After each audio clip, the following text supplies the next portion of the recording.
بسم اللہ الرحمن الرحیم. معزز خواتین و حضرات، بھارت کے ساتھ کیا ہو رہا ہے، اور خاص طور پہ بھارت کے ساتھ امریکہ تو کچھ عجیب و غریبی حرکتیں کر رہا ہے.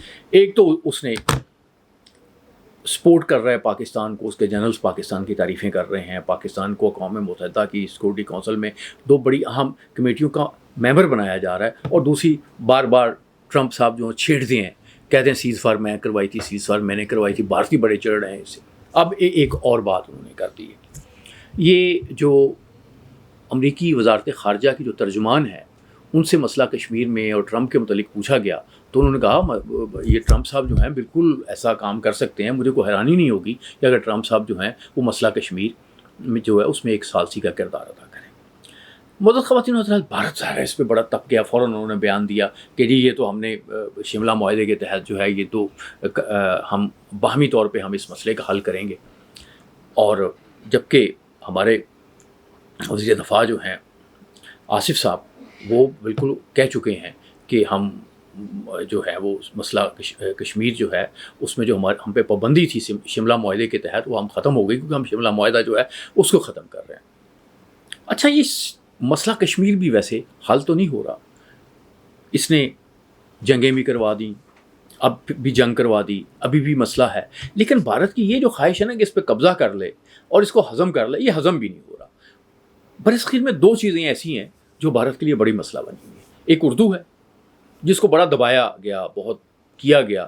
اس نے اپنا ایک راستہ نکال لیا، اور وہ میں سمجھتا ہوں کہ جو بمبئی کی فلمیں ہیں، جو بالی ووڈ کی فلمیں ہیں، انہوں نے ایک زندگی دی اردو کو. اسی طرح سے اردو کے وہاں کچھ ادارے ہیں، ان کا بھی جو ریختہ کا ایک ادارہ ہے وہ بھی بڑا رول پلے کر رہا ہے. لیکن یہ مسئلہ کشمیر جو ہے یہ بھی کچھ اسی طرح کا ہے. اس کو بھارت نے آہستہ آہستہ دبایا. 370 جو ہے اس کو ختم کیا بی جے پی کی حکومت نے. اس سے پہلے وہ ایک کشمیر سے متعلقہ دفتر تھا نیو دہلی میں، اس کو ختم کیا، اور بتدریج بے شمار اقدامات کیے، جس کا نتیجہ یہ ہونا چاہیے تھا مسئلہ کشمیر جو ہے ختم ہو جاتا. اور مسئلہ کشمیر جو ہے وہ ڈسکس بھی نہیں ہوتا تھا. پاکستان جو ہے وہ بات تو اس کی کرتا تھا اور کچھ فارمز پہ کو اٹھاتا بھی تھا، لیکن اس طرح سے شد و مد کے ساتھ نہیں اس پہ بات ہوتی تھی. اس پہ جو ہے وہ پاکستان جو ہے شملہ معاہدہ جو ہے اس کو پیش نظر رکھتا تھا، اس کے مطابق بیہیو کرتا تھا. لیکن یہ ابھی جو مودی صاحب جو ہیں حملہ کرنے کی غلطی کر بیٹھے ہیں، ایک تو یہ کہ سب سے پہلے اس میں ٹرمپ صاحب نے چھلانگ لگائی اور انہوں نے کہا کہ نہیں، ہم اس کو مسئلہ کشمیر میں ایک اجاگر کیا اور کہا کہ ہم سیز فائر کی ہے، دونوں ملکوں کے درمیان یہ مسئلہ ہوا، تو مسئلہ کشمیر یوں ابھر کے دنیا میں سامنے آیا.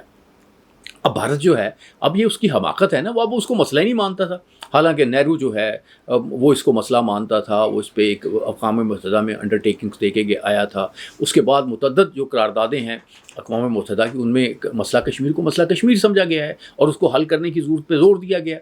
اور اس کے بعد ہم دیکھتے ہیں ایون جو شملہ معاہدہ ہے اس میں بھی مسئلہ کشمیر کو ایک کہا گیا کہ ہم باہمی طور پہ حل کریں گے. لیکن اس نے کہا جی نہیں، اب تو یہ جو مودی صاحب کی حکومت ہے اس نے کہا نہیں، ہمارا تو مسئلہ ہی کوئی نہیں ہے. ہاں، جو پاکستان کے پاس کشمیر ہے ہم اس پہ گفتگو کریں گے، اس پہ اگر کوئی مذاکرات کریں گے. بھارت کی یہ جو ہٹ درمی ہے، بھارت کا یہ جو معاملہ ہے، اس نے اس خطے میں اسلحے کی دوڑ شروع کی ہوئی ہے. ایٹمی اسلحہ آ رہا ہے، لیکن اور کتنا وہاں پہ ایک پریشر ہے. اور مثلاً یہ کہ 7-8 لاکھ فوجی جو ہیں کشمیر پہ تعینات کیے ہوئے ہیں. اسی طرح سیاچین کو پہ قبضے کے لیے بے شمار وہ ڈالرز جو ہیں، بلین ڈالرز وہ خرچ کر رہا ہے. یہ سب کیوں ہو رہا ہے؟ اس لیے ہو رہا ہے کہ بھارت جو ہے اس کی ایک ہٹ درمی ہے. ہاں، یہ بات درست ہے کہ پاکستان میں اور انڈیا میں مسئلہ کشمیر جو ہے وہ اتنا زیادہ پبلک ہو چکا ہے، عوام اتنے زیادہ اس کے ساتھ وابستہ ہو چکے ہیں کہ لیڈر جو ہیں، پولیٹیکل قیادت جو ہے وہ اس کے متعلق شاید کو فیصلہ کرنے کے لیے آمادہ نہیں. کیونکہ یہ اس طرح سے ہو سکتا ہے نا جیسے کیمپ ڈیوڈ ایک سمجھوتا ہوا انور سادات نے اور بیگن نے کیا، صدر کارٹر نے اس میں ایک رول پلے کیا، اس میں بڑی امداد دی اور پیسے لگائے امریکہ نے. اور بلکہ یہ کہا گیا کہ جی یہ جو زمین خرید کے دی گئی ہے، جو ریت خرید کے دی گئی ہے، وہ امریکی ڈالر سے دی گئی ہے. تو اس معاہدے وہ انور سادات نے اس معاہدے پہ دستخط کر دیے. اس کی وجہ سے بے شمار جو اس کو یعنی صحرائے سینا کا بہت سا علاقہ بھی ملا. لیکن اس کے باوجود جو لوگ تھے وہاں کے مصر کے، وہ بہت خلاف تھے اس کے کہ اس نے اسرائیلیوں کے ساتھ کیوں سمجھوتا کیا، اور اس معاہدے کی وجہ سے اس کی جان گئی. تو مسئلہ کشمیر کو جو بھی کا حل کرنے کی کوشش کرے گا اس کو بھی بڑے اس کی سیاسی قیمت بھی ادا کرنی پڑے گی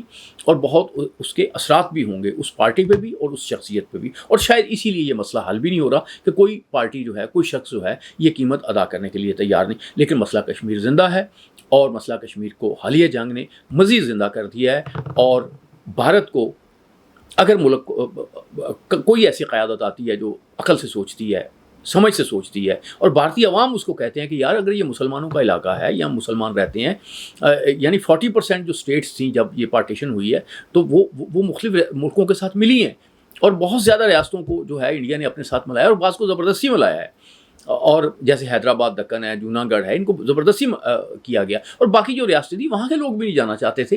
سردار پٹیل نے بڑا انہیں بلیک میل کر کے، ڈرا کے، دھمکا کے سائن کروائے، جن کے ساتھ الحاق کی جو دستاویزات تھی اس پہ سائن کروائے، اور یہ جو ہری سنگھ تھے مہاراجہ کشمیر، وہ بھی شاید اس وقت سائن نہ کرتے اگر اس وقت یہ پاکستان اور بھارت کے درمیان جو ہے ایک تنازع جو شروع نہ ہوتا۔ لیکن بہرحال بات اتنی سی ہے کہ اتنے سارے وقت گزرنے کے باوجود، اتنی ساری کوششوں کے باوجود مسئلہ کشمیر اب پھر زندہ ہے، اور مسئلہ کشمیر اس وقت تک زندہ رہے گا جب تک یہ حل نہیں ہوگا۔ جب مسئلہ کو زندہ ہوتا ہے، جب مسئلہ کو زندہ رہتا ہے تو اس کا حل بھی نکلتا ہے، اور مسئلہ کشمیر کا حل جو ہے وہ کشمیری عوام جو ہیں ان کی جو ہے خواہشات کے مطابق وہ حل ہونا چاہیے، اور اس میں جو انٹرنیشنل ادارے ہیں ان کا رول ادا کرنا اس لیے بنتا ہے کہ یہ مسئلہ اب ایک ایٹمی جنگ کروا سکتا ہے۔